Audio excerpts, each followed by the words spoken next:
Bell বাজল। আজকের মতো ছুটি। সবাই তৈরি ছিল। স্যার বেরিয়ে যাওয়ার পর কেউ কারো দিকে না তাকিয়ে হুড়মুড়িয়ে ভিড় করল দরজার সামনে। আমি উঠলাম সকলের পরে, আস্তে ধীরে এক এক করে সব গুছিয়ে নিই।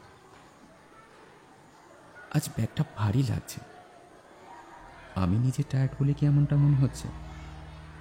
কি এমন করলাম আজ? না, কিছুই তো না। নাকি হেড স্যারের ঘরে যাচ্ছি বলে টায়ার্ড লাগছে? তিনি আমায় আজ হঠাৎ নোটিশ পাঠিয়ে ডাকলেন কেন? আমি তো নিয়মিত হোমওয়ার্ক করে নিয়ে আসি, আর আজ তো আমায় কেউ পড়াও ধরেনি। তাহলে কি হতে পারে? স্কুলের পর কারো বকা খেতে ভালো লাগে? অবশ্য ভালো কিছু বলতে পারেন হয়তো, কিন্তু কি বা বলবে আমায়? ভালো কাজও তো কিছু করিনি। ছুটির পর হেড স্যার কাউকে ডেকে কিছু ভালো কথা বলেছেন এরকম তো আমার জানার বাইরে। কথায় কথায় not to be allowed, not to be allowed. আর নয় গার্ডিয়ান কল করে। এর মধ্যে আমি কোনটাতে অ্যাপ্লিকেবল বুঝতে পারছি না কিছু। এতদিন ছুটির পর কোনো কোনো বন্ধুদের হেড স্যারের ঘরে যেতে দেখেছি। আজ সবাই বাড়ি যাচ্ছে আর আমি সেই পথে হাঁটছি। পৃথিবীর ভয়ঙ্করতম কাজগুলো কোনো না কোনো এক সময় সকলকে করতেই হয়। এই নিয়ম থেকে যেন কারো রেহাই নেই।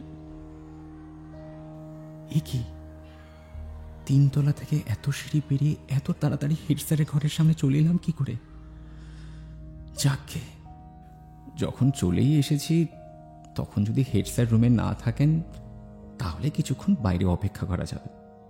এলে তো এখান দিয়ে ঢুকবেন আর আমায় নিশ্চয়ই দেখতে পাবেন।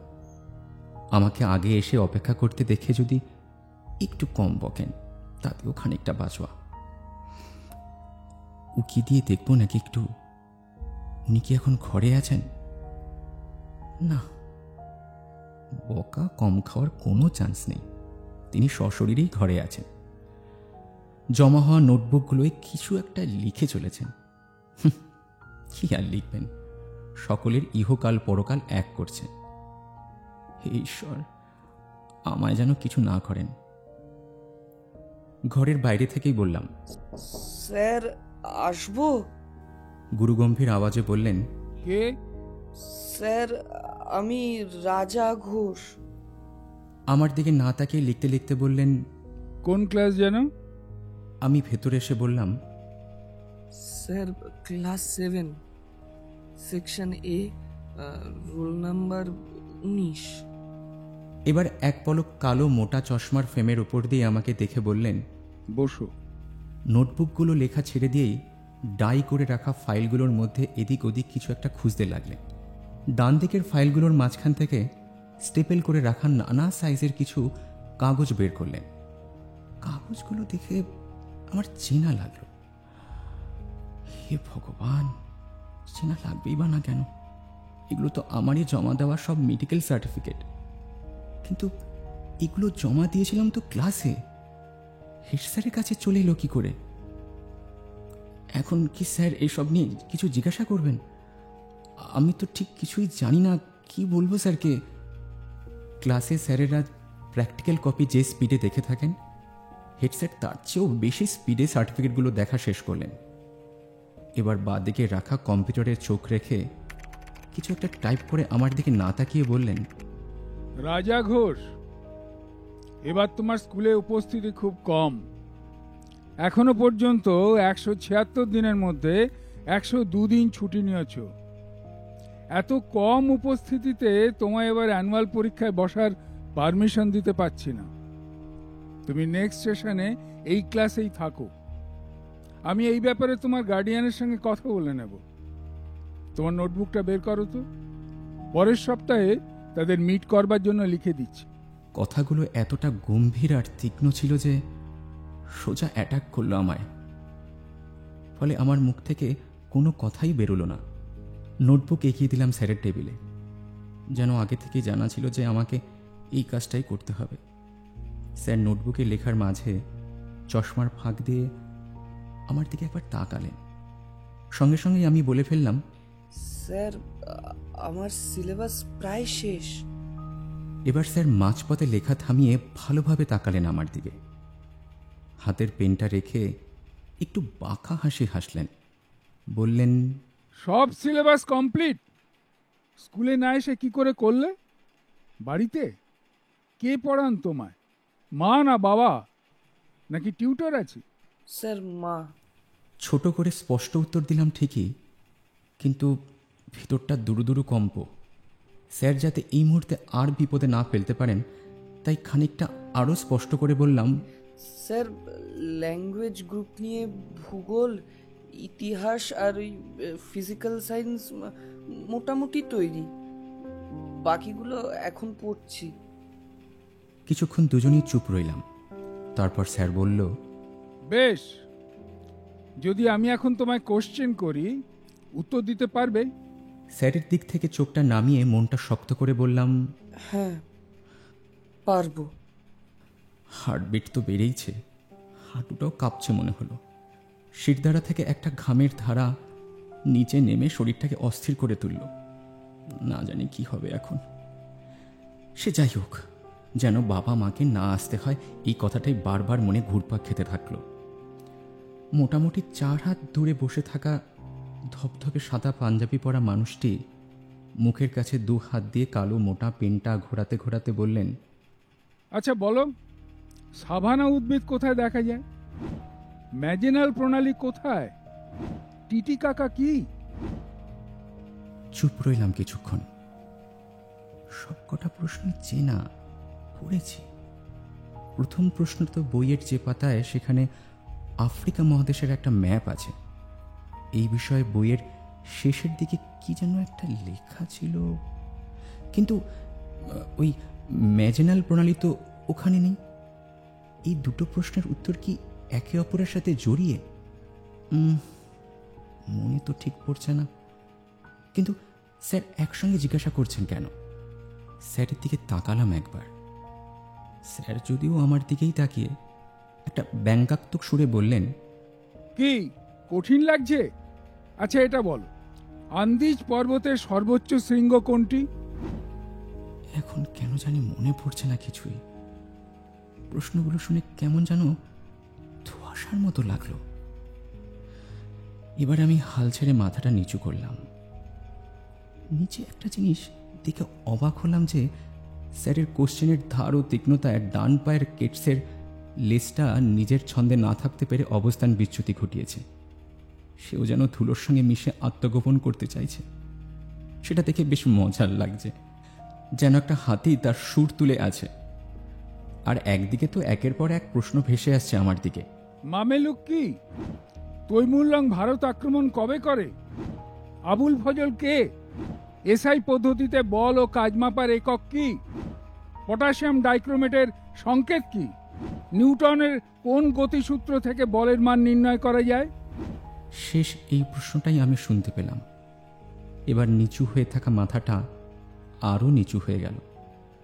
মনে হলো সবকটা প্রশ্নই স্যারের মুখ থেকে বেরিয়ে গোল গোল করে আমার চারিদিকে ঘুরপাক খাচ্ছে।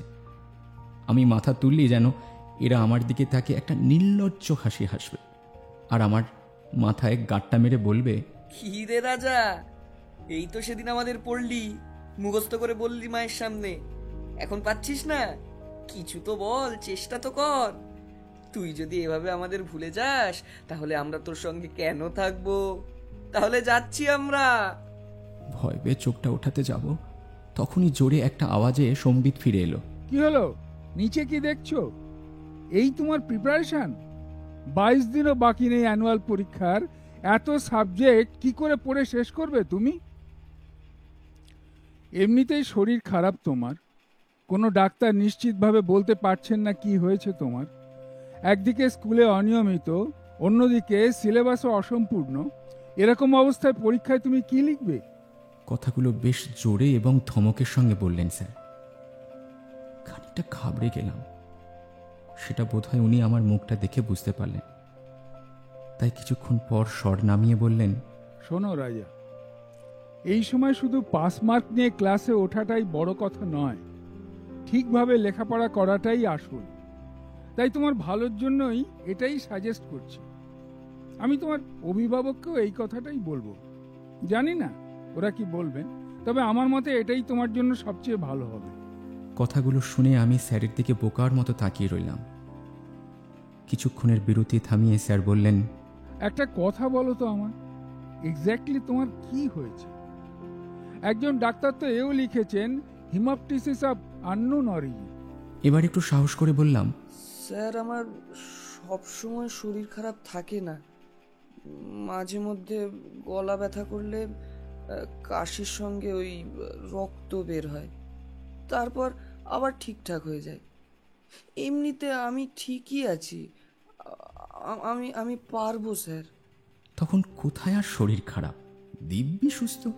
যেভাবেই হোক মা বাবাকে এখানে আসা থেকে আটকাতে হবে।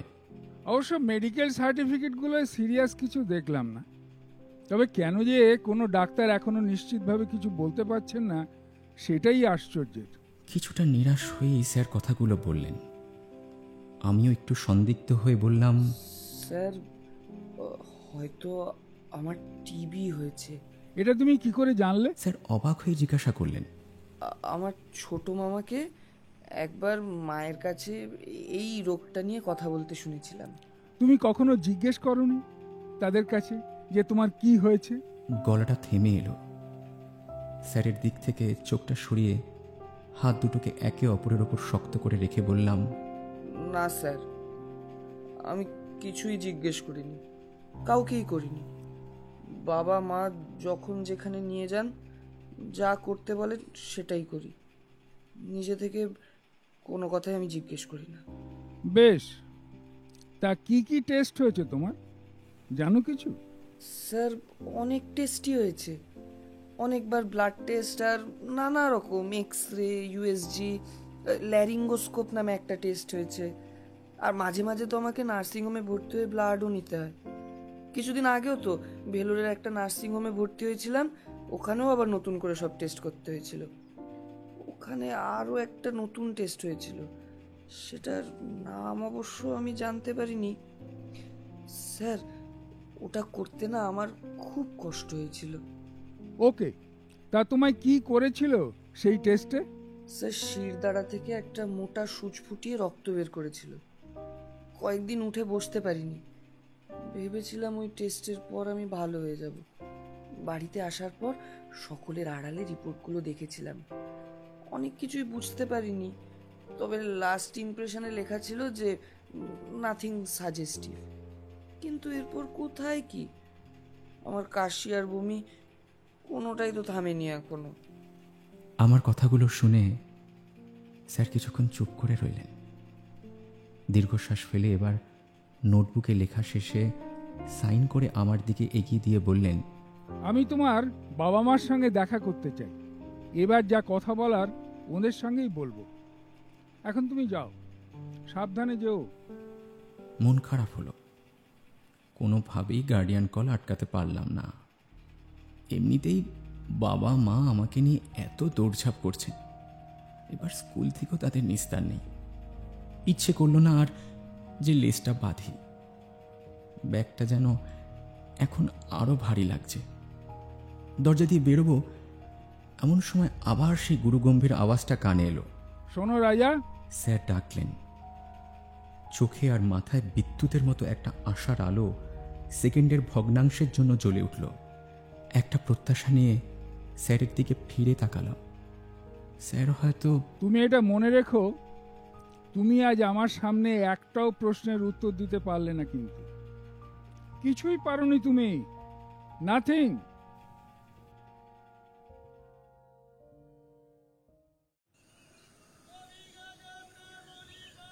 আমরা এখন নিজেদের বাড়িতে থাকি না, নিজের পাড়া থেকে একটু দূরেই ভাড়ার বাড়িতে থাকি। শরীর খারাপ শুরু হওয়ার পর বিভিন্ন ডাক্তারদের প্রেসক্রিপশন যেমন বেড়েছে, তেমনই বেড়েছে বিভিন্ন জ্যোতিষীদের কষা ছকপত্র। কাছাকাছি এমন কোনো মন্দির নেই যেখানে বাবা আমার জন্য মানত করেননি। বিধাতা, বিশ্বাস ও বিজ্ঞানের কাছে বাবা এখন নত জানু। এর মধ্যে কোথাও যদি মেলে কোনো ভরসা, তারই ফলস্বরূপ এক স্বনামধন্য জ্যোতিষীর বিধান অনুসারে আমাদের এই বাসস্থান স্থানান্তর। বাবার কোনো কাজেই মা বাধা দেন না, তাই আমার বক্তব্যের কোনো প্রশ্নই ওঠে না। যদিও একেবারে খারাপ নয় নতুন জায়গাটা, আগের তুলনায় একটু বেশি খোলামেলা। একটা ঘর বেশি থাকার জন্য সেইটি আমার নামে বরাদ্দ হয়েছে। পড়ার টেবিল থেকে এখন আমি অনেকটা আকাশ দেখতে পাই। সব ঠিকই আছে, তবু এখনো 4 মাস পরেও সব কিছুর সঙ্গে সরগর হয়ে উঠতে পারিনি। দেওয়ালগুলোর সঙ্গে বন্ধুত্ব হয়ে ওঠেনি। কেমন যেন ওরা গায়ে সাদা রং মেখে চোখ বন্ধ করে চুপচাপ দাঁড়িয়ে থাকে, কারো মুখে কোনো হাসি নেই। এরা কি আমায় পছন্দ করছে না? কেউ তো আমায় এখনো ইনভাইটই করলো না তাদের উপরে কিছু লেখার জন্য। অবশ্য ওদের দোষ দিই বা কি হবে, কতক্ষণই বা একা একা ওদের সঙ্গে সময় কাটিয়েছি। শরীর ভালো থাকলে হয় স্কুলে, না থাকলে নার্সিংহোমে, আরও খারাপ হলে তো দূরে কোথাও থেকেছি। নিরালা দুপুরগুলোয় কান পেতে শোনাও তো হয়নি ওদের কোনো কথা, তাহলে বন্ধুত্ব হবে কি করে? পরীক্ষার জন্য এখন স্কুল ছুটি পড়ে গিয়েছে। মা বাবা এই নিয়ে দ্বিতীয়বার হেড স্যারের সঙ্গে দেখা করতে গেলেন। আজ কেন গেলেন ঠিক বুঝতে পারলাম না। গতকাল সেই বমিটা আবার হয়েছে, তাই মনটা একটু নড়বড়ে। যদিও এখনও আমি জানি না হেড স্যার আমায় পরীক্ষায় বসার অনুমতি দেবেন কিনা। তার চেয়েও বড় কথা, শরীরটা আমার ঠিক থাকবে কিনা। যদিও থাকে, আমি কিছু লিখতে পারবো কিনা, সবটাই এখন বিরাট প্রশ্নের মুখে। কিন্তু বাবা মা তো এখনো আপ্রাণ চেষ্টা চালিয়ে যাচ্ছেন। আমার এখনো পর্যন্ত গৃহশিক্ষকের দরকার পড়েনি, মাই সব বিষয় পড়ান। ভালো লাগে বেশ মায়ের কাছে পড়তে। মজার ব্যাপার, আমি বুঝতে না পারলে মা আমার মুখ দেখেই বুঝে যান, তাই অসুবিধে হয় না কখনো। মায়ের কাছে তো আমি সব কিছুই পারি, ভুল খুব একটা হয় না। কিন্তু পরে সেটা বেমালুম ভুলে যাই কি করে, সেটাই আশ্চর্যের। মুখস্থ হওয়া লাইনগুলো সহজে মনে পড়তে চায় না কেন? একটা প্রশ্নের বিষয় থেকে অন্য আরেকটা বিষয় চলে যায় কি করে? আগে তো এরকম হতো না। আমি কি এখন মন দিয়ে পড়ছি না, নাকি গল্পের বই পড়ে আবোল তাবোল বেশি ভাবছি তাই? সেদিন হেড স্যারের সামনে একটা প্রশ্নের উত্তর দিতে পারলাম না। সবটাই তো মা পড়িয়েছিলেন। সাভানা উদ্ভিদদের কথা শুনে জুতোর লেসের দিকে তাকিয়ে হাতির কথা কেন মনে হলো কি বা জানে। কেন বা তাদের দক্ষিণ আমেরিকার ম্যাপে উঁচু জায়গার এক নদী থেকে জল খেতে দেখলাম। কোথায় নদী, কোথায় হাতি, আর কোথায় দক্ষিণ আমেরিকা? তো আগোছালোভাবে কি হেড স্যারকে কিছু বলা যায়? শুধু এটা তো নয়, তৈমুর লঙ্গের ভারত আক্রমণের কথা শুনে কুতুব মিনার রক্ষা করার কথা কেন মনে পড়লো কে জানে। কুতুব মিনার রক্ষা করার গুরুদায়িত্ব যেন তখন আমার উপরে ছিল, আর তাকে বাধা দিতে পারিনি বলে যেন সব ক্ষোভই তখন মাথা ফুঁড়ে বেরোচ্ছিল। আবার সেই ক্ষোভের মধ্যেই স্যার জিজ্ঞাসা করলেন বাষ্পীভবনের লিনতা বল কাজ। আচ্ছা, এদের সকলের কাজই একই সঙ্গে, কিন্তু তাও পদবীর মতো আলাদা আলাদা করে একক সংখ্যা কেন? যারা এসব আবিষ্কার করেছিলেন তাদের তো এই বয়সে এত সব কিছু পড়তে হয়নি, মনেও রাখতে হয়নি। সব যেন এখনই মনে রাখতে হবে, আর সব যেন এখনই পারতেই হবে, না পারলে অ্যানুয়াল পরীক্ষায় বসা যাবে না। জীবনে অ্যানুয়াল পরীক্ষায় যেন সব। আচ্ছা, একদিন সব কিছু না পারলে কেমন হয়? বাবা মায়ের ফিরতে সন্ধে হয়ে এলো। তখন আমি পড়তে বসে গিয়েছি। আসার পর থেকে কেউ কারোর সঙ্গে কথা বলছে না, আমার সঙ্গে তো নয়। আমি শুধু দুজনের মুখটা দেখবার চেষ্টা করছি। সারা বাড়ি জুড়ে কেমন যেন একটা থমথমে আবহাওয়া। খারাপ খবর কিছু নিশ্চয়ই। স্যারকে কি রাজি করানো গেল না? কিছুই তো বোঝা যাচ্ছে না। বাবা জামা কাপড় পাল্টে আবার বেরোলেন কিছু কাগজপত্র নিয়ে। মা জলখাবারের সঙ্গে 6টার সময়ের 2টো ট্যাবলেট আমার পড়ার টেবিলের উপরে রেখে পাশের হেলানো চেয়ারে বসলেন। মোবাইল চেক করতে করতেই বললেন, কি পড়ছিস এখন? সঙ্গে সঙ্গে আমিও জিজ্ঞাসা করলাম, মা, স্যার কি বললেন? আমি কি পরীক্ষা দিতে পারবো? হ্যাঁ, সেরকমই একটা কথা হয়েছে। শুধু আরেকটা মেডিকেল সার্টিফিকেট লাগবে, সেই ব্যাপারেই তো তোর বাবা কথা বলতে গিয়েছেন ডক্টর দেবকুমার রায়ের সঙ্গে। খুব শান্ত অথচ খাপছাড়া ভাবে কেটে কেটে বললেন মা। যেন মনে হলো মাঝে অনেক কথা আছে যেগুলো আমায় বলা যাবে না। এবার আমার বেশ খারাপ লাগলো। আবারও আর একটা সার্টিফিকেট। খারাপ লাগাটা হঠাৎ রাগে পরিণত হলো। বললাম, মা, তোমাদের আর হেড স্যারের কাছে যেতে হবে না। আমি পরীক্ষা দেব না। উনি যা চাইছেন তাই করব। আমি যখন কিছু পারি না তাহলে সে না পারাটাই থাক। তোমরা আর জোর করো না ওনাকে। মা মোবাইল রেখে অবাক হয়ে তাকিয়ে রইলেন আমার দিকে। তারপর বললেন, এ কি বলছিস তুই? পরীক্ষা দিতে চাস না মানে? এসব কথার মানে কি? পরীক্ষার আগে এসব কি বাজে কথা বলছিস তুই? ক্ষোভের বশে কথাগুলো এক নিঃশ্বাসে বলে ফেলেছি ঠিকই, কিন্তু এরপর মায়ের সামনে আর কোনোভাবে কথা বলার সাহস হচ্ছে না। ভেতরে একটা গরম স্রোত বইছে, সেটাও আবার চেপে রাখাও যাচ্ছে না। বলিনি কখনো, এখন বলছি। আমার ভালো লাগে না মা এটা দেখতে যে আমার জন্য বারবার তোমরা সকলের কাছে মাথা নিচু করছো, হাত জোড় করছো। খুব খুব খারাপ লাগে আমার, খুব। আমার কথাগুলো শুনে মা অবাক হয়ে বললেন, এটাকে হাত জোর করা বলে না বাবাই। আমাদেরই ভুল হয়েছে। তোর শরীর খারাপের ব্যাপারটা আগে স্কুলকে জানালে এখন এত ঝামেলা হতো না। মা, আমার জন্য এসব ঝামেলার কতদিন করবে বলো তো? মানে? মা অবাক। মানে মানে বাবার কতদিন অফিস ছুটি নেবে? আমার জন্য আর কতজনের কাছে যাবে তোমরা? আমার আমার আর এসব দেখতে ভালো লাগছে না মা, একেবারে। আমি কিছুই বুঝতে পারছি না বাবাই, তুই ঠিক কি বলতে চাইছিস? মাথা নিচু করে মায়ের দিকে না তাকিয়েই আমি বলতে থাকলাম, মা, তোমাকে আগে কখনো বলিনি। বাবাকে যখন হসপিটালে ডাক্তারদের পিছন পিছন দৌড়তে দেখি, সেটা আমার একদম ভালো লাগে না। প্রত্যেকবার রক্ত নেওয়ার সময় বাবাকে যখন এক জায়গা থেকে আরেক জায়গায় ছোটাছুটি করতে দেখি, তখনও আমি অস্থির হয়ে যাই। হসপিটালে থাকার সময় বাবাকে যখন সকলের মাঝে করিডোরে বসে ঘুমোতে দেখি, তখন আমার খুব কষ্ট হয় মা। ছেড়ে দাও এসব, আর দরকার নেই এত দৌড়ঝাঁপের। আর আমি এটাও জানি আজ হেড স্যার কিছু কথা বলেছেন তোমাদের, যেটা তোমরা আমাকে একদম বলতে চাইছো না। ঠিক আছে, ঠিক আছে, বলতে হবে না। মা, আমি তো কখনো তোমাদের কাছে কিছু জানতে চাইনি, তোমাদের সব কথা শুনেছি। এবার এবার এবার আমি তোমাদের অনুরোধ করছি, তোমরা আর যেও না ওর কাছে। সত্যি আমার আর ভালো লাগছে না এসব একদম। আমি পরীক্ষা দেবো না এবার। সকলের থেকে যখন আলাদা হয়ে পড়েছি, তাহলে আর একটু হয় কেটে যাবে কয়েকটা দিন, কারো কয়েকটা দিন কেটেই যাবে। আমার জন্য তোমাদের আর কারো কাছে যাওয়ার দরকার নেই। তোমরা আমার কাছে থাকো কিছুক্ষণ, তাহলে সব ঠিক হয়ে যাবে মা। সব ঠিক হয়ে যাবে। মা চুপ। আমাকে এরকম কথা বলতে শোনেনি কখনো, তাই হয়তো অবাক হয়েই বললেন, আলাদা? কার চেয়ে আলাদা তুই মনে করছিস নিজেকে?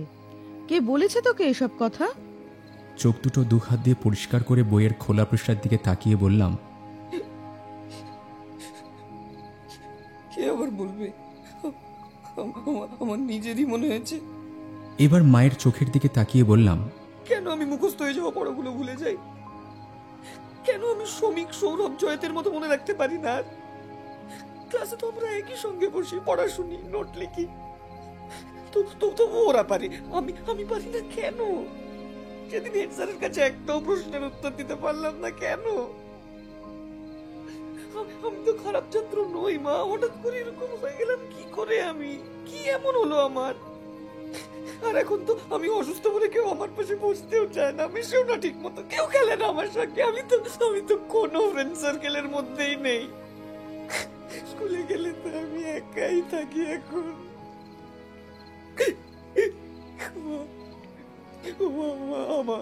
আমার খুব কষ্ট হচ্ছে মা, আমি যে কিছুই পারছি না। আমি কি লিখবো পরীক্ষায়? কি লিখবো পরীক্ষায়? না, তুমি হেড স্যারকে বরং ফোন করে বলে দাও আমি পরীক্ষা দেব না। আমি পরীক্ষা দেব না। এবার বই বন্ধ করে টেবিলের উপরে মাথা রেখে মুখ লুকিয়ে কাঁদছিলাম দেখে মা চেয়ার থেকে উঠে এসে আমার পাশে বসলেন। চুলে কিছুক্ষণ বিলি কেটে বললেন, এসব কথা বলে না বাবাই, সব ঠিক হয়ে যাবে। আমি বলছি তুই পারবি, শুধু তোকে আর একটু চেষ্টা করতে হবে। আমি তো তোকে বললাম কয়েকদিন একটু নিয়ম করে ধ্যান কর, তুই সব মনে রাখতে পারবি, সবার চেয়ে বেশি পারবি। মায়ের দিকে মুখ তুলে বললাম, আমি ধ্যান করি মা, আমি ধ্যান করি। রক্ত নেওয়ার সময় প্রত্যেকটা ফোঁটার সঙ্গে নিজেকে বলি আমি আমি সুস্থ হতে চাই। হাসপাতালে থাকার সময় পাশের অচেনা মানুষগুলোকে ভয় না পেয়ে চোখ বন্ধ করে নিজের পড়াগুলো মুখস্থ বলি, ছবির মতো কল্পনা করি সেগুলো। তাও আমি কিছুই মনে রাখতে পারছি না। পরীক্ষা আমি কি লিখবো মা? তখনও যদি সবকিছু অস্পষ্ট হয়ে যায়। না না না না, আমি আমি আমি পারবো না, আমি পারবো না। তোমরা হেড স্যারকে ফোন করে দাও। মা এবার গলার সুর ছড়ালেন, বাবাই, এরকম ভাবে পরীক্ষার আগে কান্নাকাটি করলে তুই যা পড়েছিস তাও ভুলে যাবি। আমরা হেড স্যারকে বলে এসেছি তুই প্রত্যেকটা বিষয়ে ভালো মার্কস পাবি, আর সেটা তোকে পেতেই হবে। আর এরকম অন্যদের সঙ্গে নিজেকে তুলনা করলে তুই আরো দুর্বল হয়ে পড়বি। বাবাই, বড় হলে বুঝতে শিখবি যে সকলের জীবন একরকম হয় না, আর সত্যিই যদি বাকি সকলের মতন হতে চাস, সকলের সঙ্গে পায়ে পা মিলিয়ে চলতে চাস, তাহলে সেই চেষ্টাটাই তোকে করতে হবে। আমরা শুধু সাপোর্ট দিতে পারি রে। আসল লড়াইটা শুধু তোর, একমাত্র তোর। আর পৃথিবীতে এরকম বহু মানুষ আছেন যারা ছেলেবেলায় নানা রকম বাধা, নানা রকম অসুখের সম্মুখীন হয়েছেন, তবু তারা থেমে যাননি, লড়াই করেছেন সব কিছুর সঙ্গে। তারপরেও নিজের জীবনকে আদর্শ করেছেন সকলের সামনে। তোকেও সেই চেষ্টাটা করতে হবে। জীবনে লড়াই করাটাই আসল বাবাই।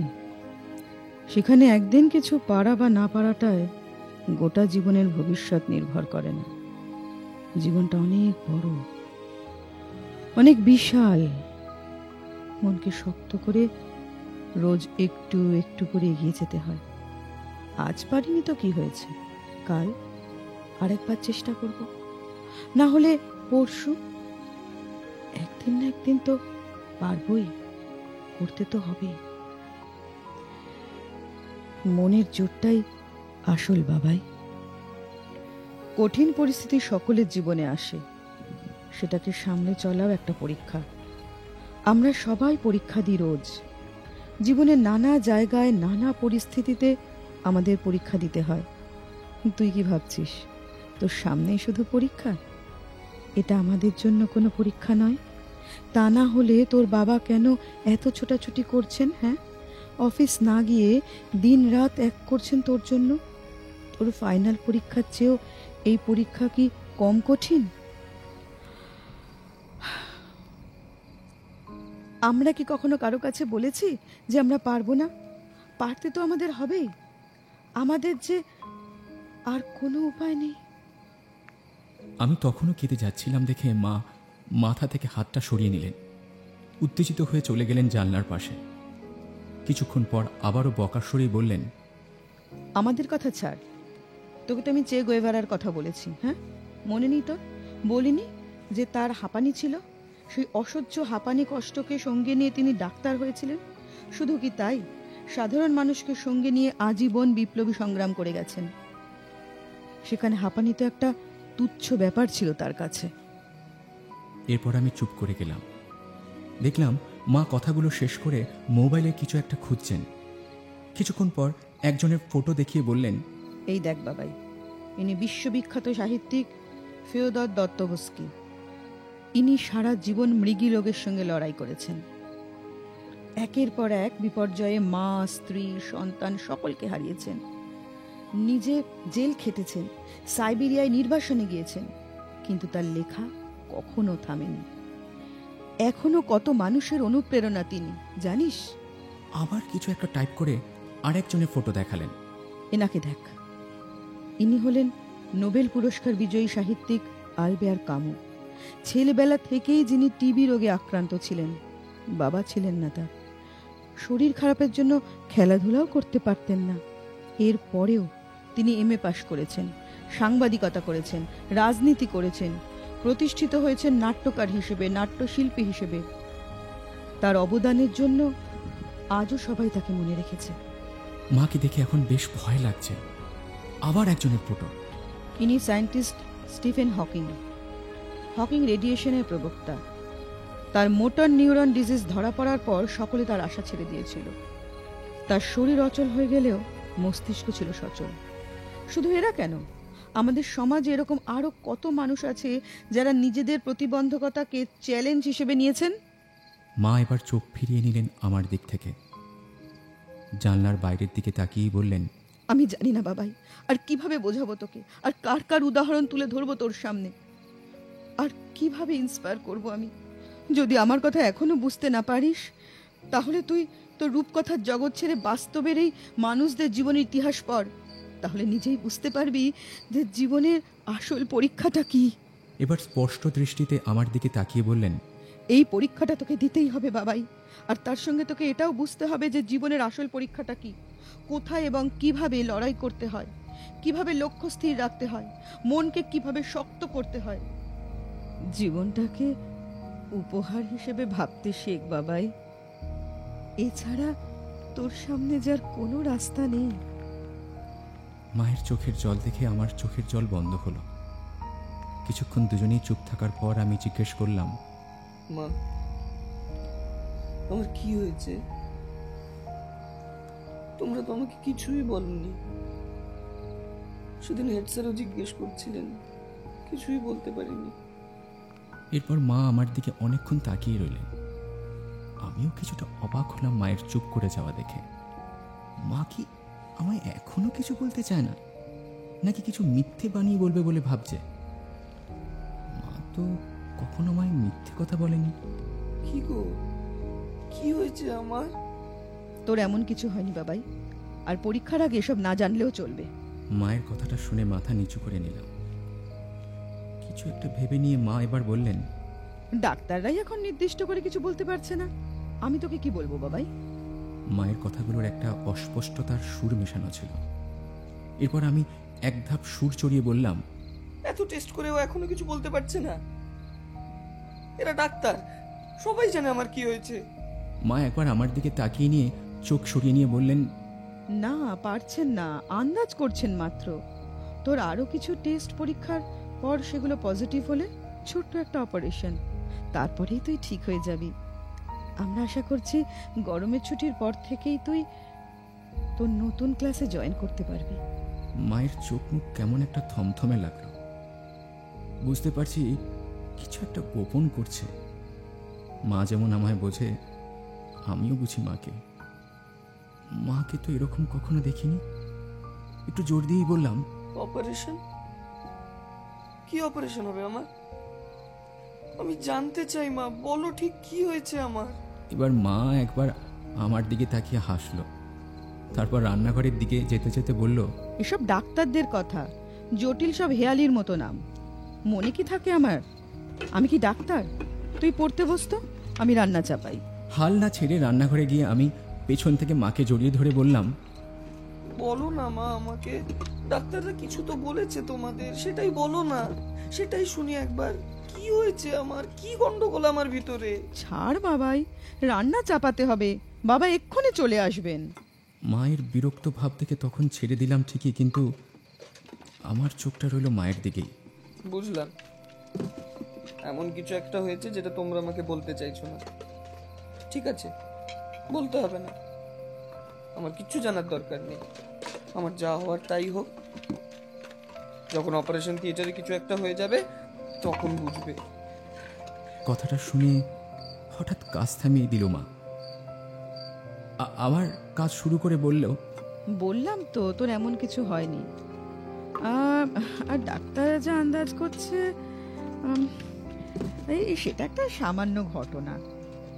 আমাদের হার্টে শিরা ধমনী থাকে না, যার মধ্য দিয়ে দু ধরনের রক্ত প্রবাহ হয়। হ্যাঁ, এরা একই সঙ্গেই থাকে, কিন্তু কখনো একে অপরের সঙ্গে না মিশে যায় না। তোর ক্ষেত্রে হয়তো এরা কোথাও কোথাও মিশে গিয়েছে বলে মনে করেছেন। একটা স্পেশাল অ্যাঞ্জিওগ্রামের পরই ডাক্তাররা কনফার্ম করে কিছু বলতে পারবেন। এরপরে হয়তো একটা ছোট্ট অপারেশন, তারপরেই তুই সম্পূর্ণ সুস্থ হয়ে যাবি। আমার দিক থেকে মুখটা আড়াল করে মা থেমে থেমে কথাগুলো বলে গেলেও বেশ বুঝতে পারছি মায়ের খুব কষ্ট হচ্ছে কথাগুলো বলতে। শটটাও যেন অন্যরকম। আবার গিয়ে জড়িয়ে ধরলাম মাকে। এবার মাও সবকিছু ফেলে আমায় জাপটে ধরে কেঁদে ফেললেন। জানি না কেন মায়ের সশব্দ কান্না দেখে আমিও আর আটকাতে পারলাম না নিজেকে। কিছুক্ষণের জন্য সবকিছু থেকে বিরতি। হঠাৎ ডোরবেলের শব্দ আমাদের কান্নার ইতি ঘটালো।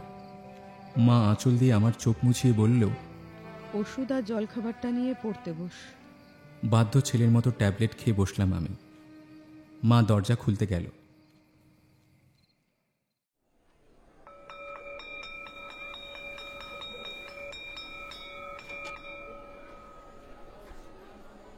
সকাল 11:55। পরীক্ষা তৃতীয় দিন। বিষয় ভূগোল। উত্তরপত্রের নিয়ম মাফিক যাবতীয় কাজ শেষ। হাতের কাছে পেন, পেন্সিল, ইরেজার, পেন্সিল কাটার গুছিয়ে রাখা। ঘড়িটাও খুলে রাখলাম পাশেই। এবার তৃতীয় ঘন্টা পড়লেই যুদ্ধ শুরু। প্রশ্ন পেলেই এক এক করে মার্ক করে পেনের কষা খাতে লিপিবদ্ধ করে শেষ করে ফেলতে হবে, যেন কেউ বাদ না যায়। আর তার সঙ্গে যদি কিছু ছবি আঁকতে পারি তাহলে তো কেল্লা ফতে। মা বাইরে অপেক্ষা করছেন পরীক্ষার পর আমার হাসি মুখ দেখার জন্য। পরীক্ষার পর কি আজ বীরপুরুষের হাসি হাসতে পারবো মায়ের সামনে? দেখি আজও একবার চেষ্টা করে। তবে পরীক্ষার প্রস্তুতির জন্য যতই মনকে শক্ত করি না কেন, ভেতরে ভেতরে অস্বস্তিকর একটা আবহাওয়া তৈরি হচ্ছে, যার সঙ্গে বাইরের কোনো যোগ নেই। এখনো পর্যন্ত কেউ বুঝতে পারেনি, মাকেও কিছু বলে আসেনি কি হবে বলে। সবার সামনে না ঘটলেই কি নয়? আমি কি আমার এই অসুস্থতাকে আড়াল করতে পারবো না? সত্যি কি অসুস্থতা পেছনে ফেলে এগিয়ে যাওয়া যায় না? মা তো সবসময় বলেন যায় যায় যায়, হয়তো যায়। ঘন্টা পড়ল। সে যাই হোক, আমাকে এই চেষ্টাটা আজ থেকে শুরু করতে হবে। আজ যে পরীক্ষা আমার। 12:14, বিভাগ কয়ের 10 নম্বরে ম্যাপ পয়েন্টিং শেষ। আফ্রিকা মহাদেশের সবকটা অঞ্চলই ঠিকঠাক মনে করতে পারলাম বলে তো মনে হলো। গলার ভেতরে কালো মেঘের দুর্যোগ থাকলেও মাথাটা আজ নীল আকাশের মতো পরিষ্কার লাগছে। এটা কি শুধু মনোসংযোগের জন্য? কিন্তু কিন্তু কাশের দুর্যোগটা তো বাড়ছে মনে হচ্ছে। রুমালটা দিয়ে মুখ মুছে সামনে রেখে দিলাম। আমি ছাড়াও রুমে আরও 23 জন। একবার কাশি শুরু হলে আমার পরীক্ষা তো খারাপ হবেই, বাকিদের অসুবিধেও হবে। আমি কি একবার জানিয়ে রাখবো মাস্টারমশাইকে? কিন্তু ইনি তো আমাদের ক্লাস নেননি, চিনিও না ঠিক করে। উনি কি বিশ্বাস করবেন আমায়? যদি আমায় টিচার্স রুমে পাঠিয়ে দেন তাহলে তো আরও সমস্যা হবে। থাক, এখানেই থাকি। 12:33। 1 নম্বরে 10টা ছোট প্রশ্ন লেখা শেষ করলাম। কিছু প্রশ্নের উত্তরের জায়গায় ফাঁকা জায়গা ছেড়ে দিলাম ছবি আঁকার জন্য। এখনই ছবি আঁকতে ইচ্ছে করছিল না। মাথাটা ভার লাগছে বেশ। লেখার স্পিডটাও ঠিক ছন্দে নেই, থেমে থেমে যাচ্ছে। বাঁ হাতে মুখে রুমালটা দিয়ে কাশি চাপার চেষ্টা করছি বলে কি অস্থির লাগছে। হবে হয়তো, কিন্তু আর কোনো তো উপায় নেই। বাড়িতে এমনটা হলে তো শুয়ে পড়ি, কিন্তু এখানে তো সেই সম্ভাবনাও নেই। মনে হচ্ছে কাশিটা যেন ঝড়ের মতো ধেয়ে আসছে। শরীরের ভেতরে অস্বস্তির প্রবল পর্যায়ে। বারবার জল খেয়েও শান্ত করতে পারছি না নিজেকে। কিন্তু এরকম হলে কি করে হবে? লিখবো কি করে? আমার যে আজ পরীক্ষা। 12:55।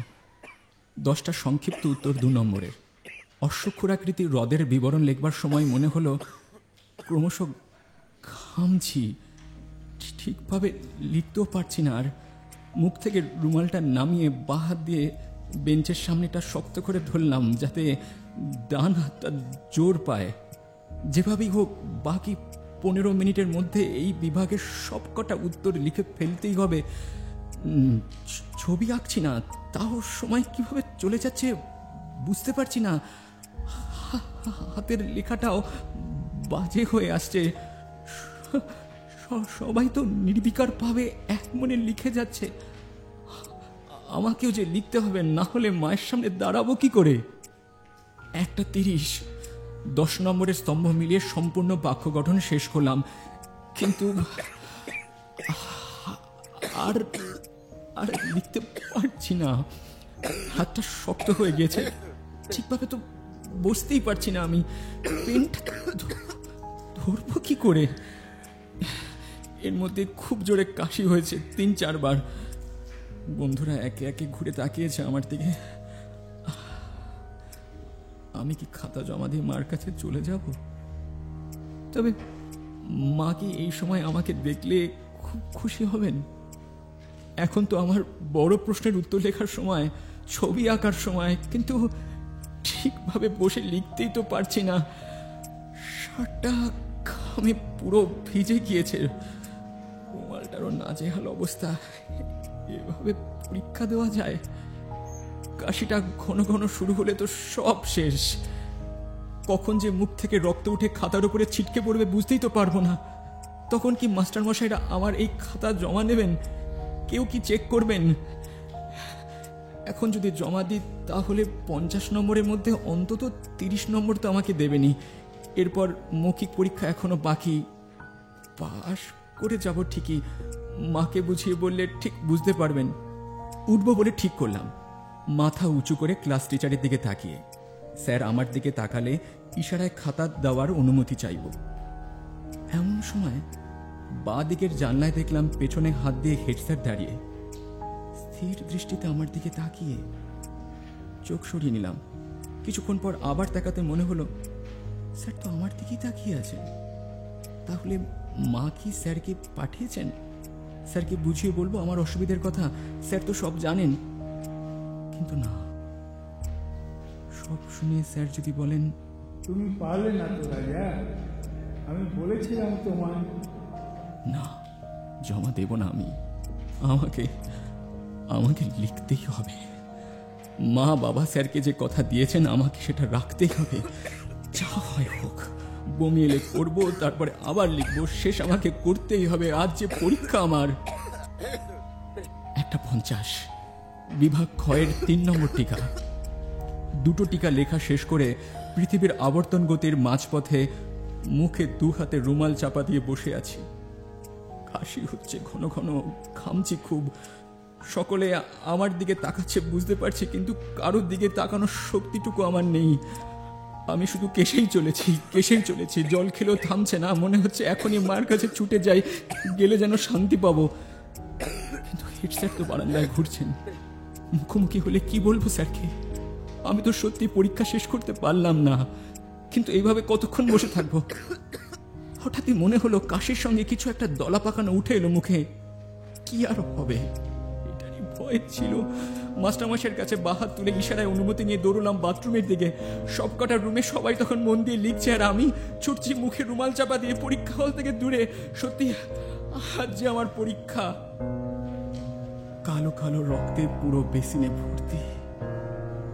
মুখ তুলে আয়নায় দেখলাম সাদা জামাতেও সেটা রক্তের দাগ। চোখে মুখে জল দেওয়ার পর নিজেকে একটু হালকা মনে হলো। এতক্ষণ কি হলো আমার সঙ্গে নিজেরই খেয়াল নেই। কতক্ষণ দাঁড়িয়ে আছি এখানে কি জানি। ঘড়িটাও তো বেঞ্চে রাখা। বাড়ির বাইরে এই ঘটনা দুবার ঘটল।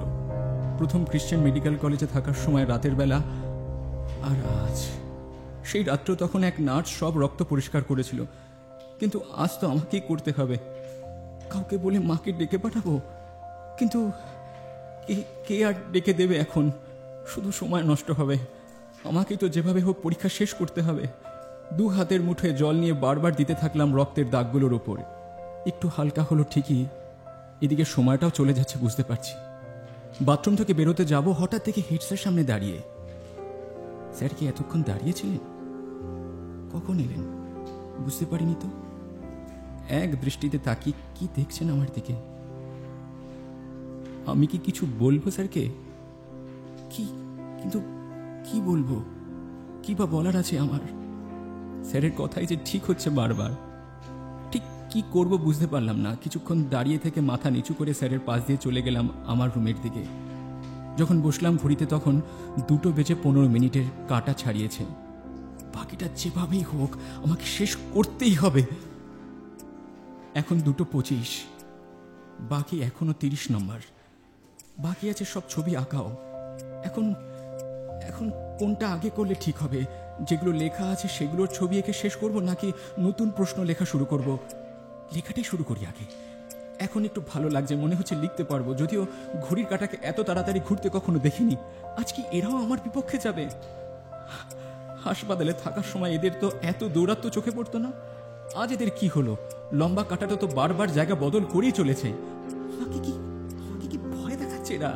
একটা সেকেন্ডের জন্য এরা আমার জন্য অপেক্ষা করতে পারছে না। আর আমি তো সবসময় এদের জন্য অপেক্ষা করি। সত্যি সত্যি সময় কারো বন্ধু হয় না। যাই হোক, লাভ নেই আর এসব ভেবে। এরা যতই দৌড়ুক এদের সঙ্গে আমাকে চলতে হবে। দেখি একবার এদের সঙ্গে দৌড়ে কে আগে পৌঁছতে পারে। আজ 2:47, বাকি এখনো 20 নম্বর। ছবিগুলোর কথায় নাই বা ধরলাম। পার্বত্য অঞ্চলে নদী দ্বারা ঘটিত ভূমিরূপ লেখার মাঝপথে এই বিভাগের আরো 2টো প্রশ্ন, প্লাবনভূমি ও নদী অববাহিকা লেখা বাকি। ফার্স্ট বেল পড়ল। মনে হলো আশেপাশে সবাই লেখা থামিয়ে দিয়েছে, কিন্তু অন্যের দিকে তাকানোর সময় নেই। আমাকে শেষ 10 নম্বরের প্রশ্নটা লিখতেই হবে। কিন্তু ছবিগুলো যে বাকি। থাক থাক থাক, আর লিখবো না। পেন্সিল ধরলাম, লাইন ড্রয়িং শুরু করলাম। প্রথম দিকে অশ্বক্ষুর আকৃতির হ্রদ, বিকিরণ প্রণালী, পৃথিবীর আবর্তন গতি। ব্যাস, তৃতীয় ঘন্টা। 3টে একদম কাটায় কাটায়। বড় কাঁটাটা ঠিক পৌঁছলো আমার আগে। আজ ওরা পারলো। আর থেমে গেলাম আমি। মাথা নিচু করে বসে রইলাম। স্যার এক এক করে খাতা নিতে নিতে আমার দিকে এগিয়ে আসছিলেন। সামনে এসে খাতাটা বেঁধে দিতে বললেন আমায়। স্যারের দিকে তাকিয়ে বললাম, স্যার, আমার লেখা এখনো শেষ হয়নি, আর একটু সময় পাবো? স্যার কিছু বলতে যাবেন, তখনই সেই গুরুগম্ভীর আওয়াজ স্যারকে কিছু বলার জন্য বিরত করলো। অনিমেষ বাবু, রোল নাম্বার 19কে একটু বেশি সময় দিন। ও শরীর খারাপ নিয়ে পরীক্ষা দিচ্ছে। আপনি বাকিদের খাতা কালেক্ট করুন, আমি থাকছি রুমে। হেড স্যার আমাকে সময় বেশি দিতে চাইছেন? বিশ্বাসই হচ্ছিল না। চোখটা অস্পষ্ট হয়ে উঠল। কোনো মতে মুখটা আড়াল করে আবার ছবি আঁকতে শুরু করলাম। প্লাবনভূমি, নদী অববাহিকা, সেলভা অরণ্য, নদী গঠিত 3টি ভূমিরূপ। এবার শেষ 10 নম্বর, দক্ষিণ আমেরিকার ভূপ্রকৃতি, পূর্বের উচ্চভূমি, আমাজন অববাহিকা, স্বাভাবিক উদ্ভিদ। রুমে তখন আমার বন্ধুরা কেউ নেই, শুধু আমি পরীক্ষা দিচ্ছি। নির্ধারিত সময়ের পরেও লিখে যাচ্ছি। মা ঠিকই বলেন, সত্যি সবই সম্ভব।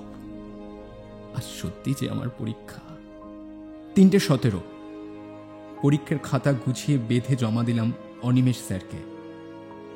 হেড স্যার পাশেই বসেছিলেন। হাত বাড়িয়ে খাতাটা নিয়ে পৃষ্ঠাগুলো এক এক করে দেখলেন। তারপর আবার অনিমেষ স্যারকে দিয়ে দিলেন।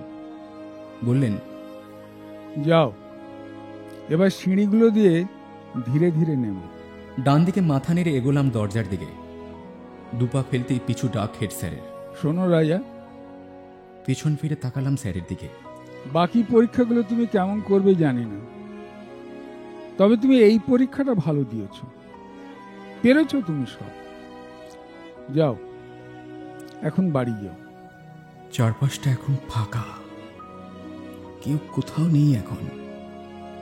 সবসময় ভিড়ে ঠাসা বারান্দাতেও আজ কেউ দাঁড়িয়ে নেই। আগে এরকম ফাঁকা স্কুল চত্বর কখনো দেখিনি। বিকেলের রোদটাও ঠিকরে এসে পড়েছে প্রত্যেকটা থামের আড়াল থেকে। মেঝে যেন মনে হচ্ছে চৌকো চৌকো আলোর কার্পেট। আলো ছায়ার পাশাপাশিতে চারদিকটাই অন্যরকম। বেশ লাগছে দেখতে রোজকার দেখা আমার এই হাই স্কুলকে। আচ্ছা, স্যার কি বললেন আমায়? সেটা না বুঝতে বুঝতেই তো চলে যেতে বললেন। স্যার কি আজ কোনো ভালো কথা বললেন আমায়? স্যার কি ভালো কথা বলেন কাউকে? কিন্তু আমার তো শুনে তাই মনে হলো আজ। আর মুখের ভাবভঙ্গিটাও তো অন্য দিনের মতো ছিল না আজ। মাকে তো কথাগুলো এক্ষুনি বলতে হবে। মনে হলো হেঁটে সময় নষ্ট করছি কেন, দৌড়লে তো আগে পৌঁছবো। এখন তার কারোর সঙ্গে ধাক্কা খাওয়ার ভয় নেই, আর পড়ে যাওয়ারও ভয় নেই। আমি পারবো একা দৌড়তে, নিশ্চয়ই পারবো। দে ছুট!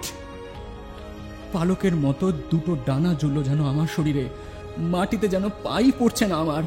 আমি যেন উঠছি লম্বা বারান্দা, এতগুলো সিঁড়ি, এক নিমেষে দৌড়ে একেবারে সোজা স্কুল গেটের কাছে মায়ের সামনে জাপটে ধরলাম মাকে। জানো মা, হেড স্যার আজ আমায় কি বলেছেন? আমার পরীক্ষা ভালো হয়েছে, আমি সব পেরেছি, আমি সব পেরেছি মা। গলাটা ধরে আসছিল। মায়ের কাঁধে মাথাটা এলিয়ে চোখ বন্ধ করে বললাম, সব পেরেছি। আমাকে যে সব পারতেই হবে মা, সব পরীক্ষায় ভালো করতে হবে। এখন থেকে শুধুই যে আমার পরীক্ষা।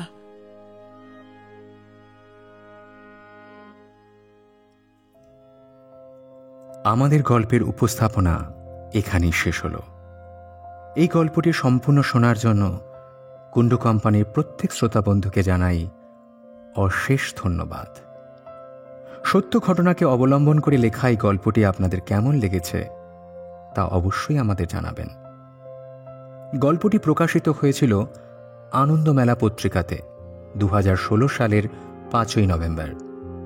প্রচ্ছদ অলঙ্করণ শোভম বাগচি, সঙ্গীত ভাবনা ও পরিচালনা ইমন, ইউটিউব মার্কেটিং অর্ক, কুণ্ডু কোম্পানির লোগো ডিজাইন দেবর্ষী শাসমল। গল্প পাঠে রাজা ঘোষ চরিত্রে অনুভব সেনগুপ্ত, রাজার মার চরিত্রে সুতপা ঘোষাল, প্রধান শিক্ষকের চরিত্রে অসীম কুমার মুখোপাধ্যায়। পরিকল্পনা, প্রযোজনা, প্রয়োগ ও পাঠে অনরণ্য কুণ্ডু। বিশেষ কৃতজ্ঞতা স্বীকার শ্রীমতী সোহাগ সেন।